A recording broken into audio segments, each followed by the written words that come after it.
Sri Vaishnavi. I'm studying fourth class. Today topic is Kargil Diwas. భారత భూభాగంలోని కాశ్మీర్ను పాకిస్తాన్ ఆక్రమించుకోవాలని పక్క ఆలోచన చేసింది.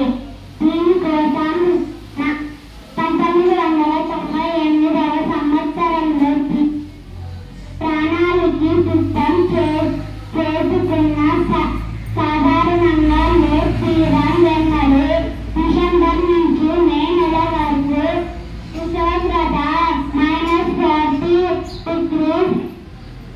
నమోదు అవుతాయి. ఆ సమయంలో ఇండియా ఆర్మీ స్థావరాలను వదిలి తిరిగి జూన్ నెలలో తిరిగి గస్తీ కాస్తుంది.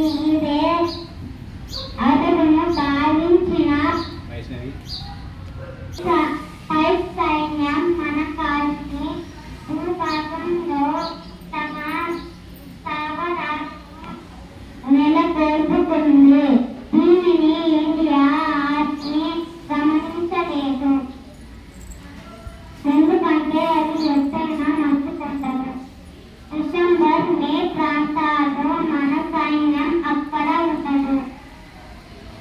ఒక గొర్రెల కాపరి తన గొర్రె కనిపించడం లేదని సైనికుల సాయంతో లేక్ ప్రాంతాల్లో చూశారు. అప్పుడు పాకిస్తాన్ మూకులు స్థావరాలు ఏర్పడి చేసుకొని ఉండడం గమనించి మన ఆర్మీకి సమాచారం ఇచ్చాడు. అతడు సాయంతో మన ఆర్మీ స్థావరాలు గురించి విరోచించగా పోరాడి విజయాలు సాధించేందుకు అప్పటి ప్రధానమంత్రి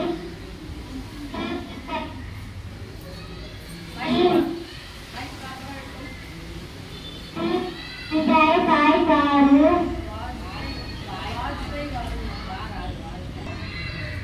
వాయు సైన్యం వినియోగించుకోవడంలో ఎంతగానో సహకారం అందించాడు.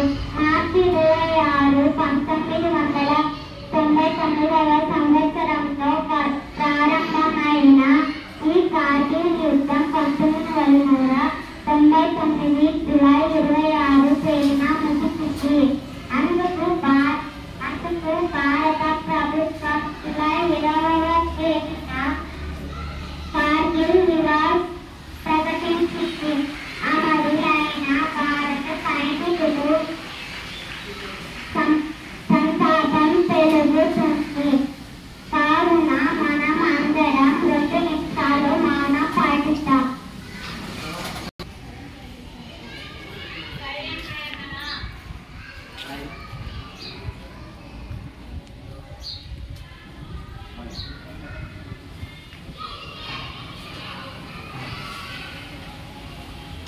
Next one,